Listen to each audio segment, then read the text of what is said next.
En La Voz de la Noticia, el diálogo, la posición y la respuesta en la entrevista.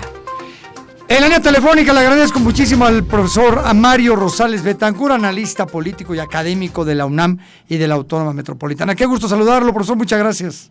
Muchas gracias, le damos realmente mucho gusto saludarte, José Luis. Oiga, profesor Betancur, a ver, dígame una cosa. ¿Qué es de fondo lo que defiende tanto la maestra Yasmín Esquivel? ¿Por qué cada vez que viene una investigación por parte de la UNAM, y no solamente de la UNAM, también hay otra tesis plagiada, ella tiene que presentar recursos para defenderse?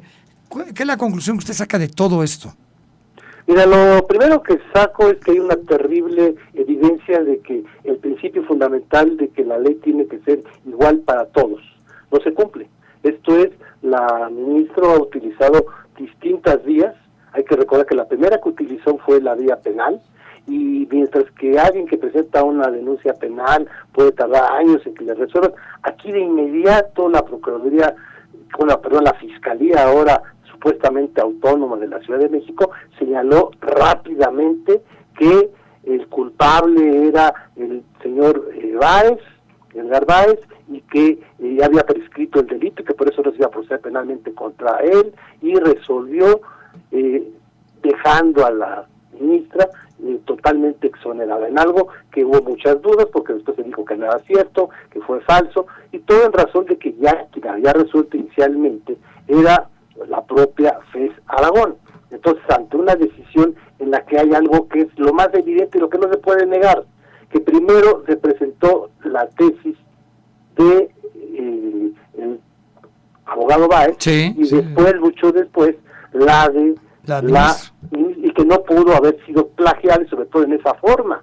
O sea, se vio que hubo una serie de trampas, de pruebas falsas, o sea que de alguna manera le llegaron al precio o lo que sea, para que el señor Báez, pues un abogado modesto, aceptara: si yo soy el culpable.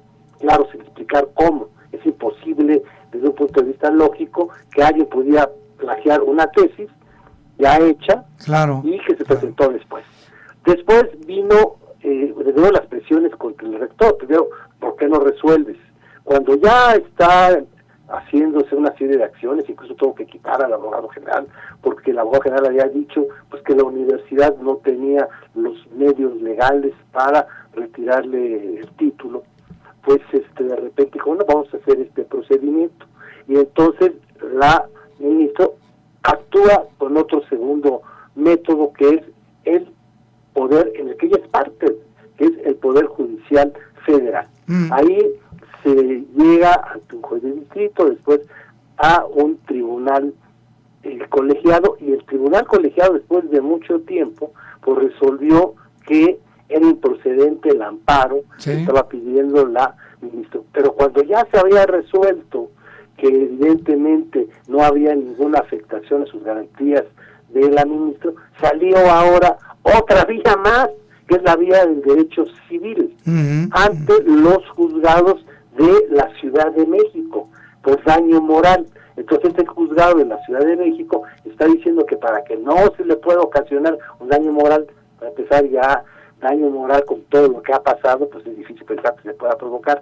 Entonces suspende nuevamente, y entonces la universidad se encuentra en este momento atada, y desde luego tiene que hacer. O sea, ¿qué es lo que estamos viendo? ¿Qué es lo que defiende tanto la ministra Esquivel? Al final no va a renunciar, eso lo tenemos claro, ¿no? Yo no sé si cuando está sentada frente a los otros 10 ministros de la Suprema Corte, por un tema de ética, no se siente incómoda. Yo lo desconozco, ¿no? Porque a lo mejor ella está convencida de que está haciendo lo correcto.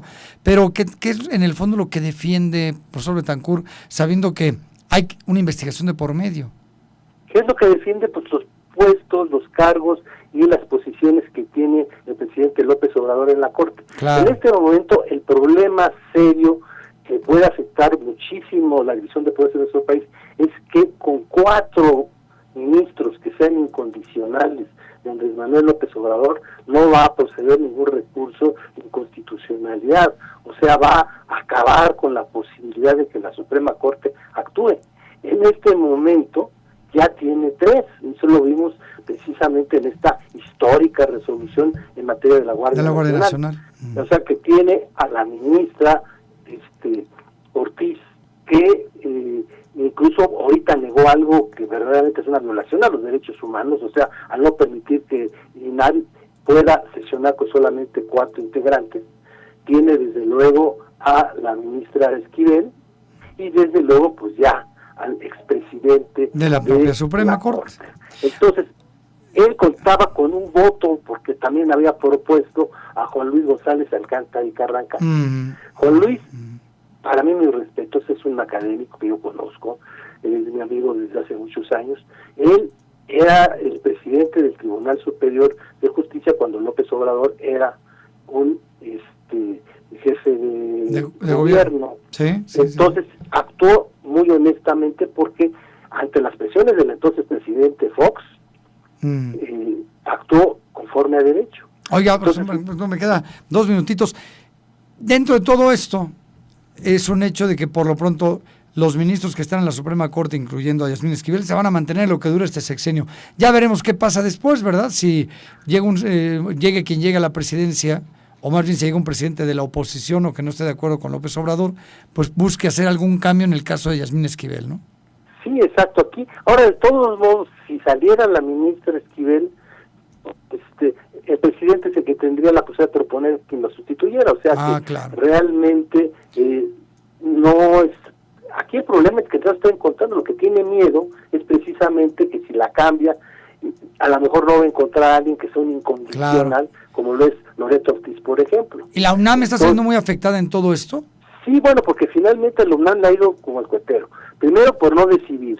El propio López Obrador le pegó al rector por no decidir. Y ahora que está decidiendo, le pegan porque está actuando. Sí. Entonces, esto tiene que ver desde luego con que hay que recordar que a fin de este año, pues hay la situación de la sucesión en la rectoría. Bueno, entonces ahí también hay otro tema.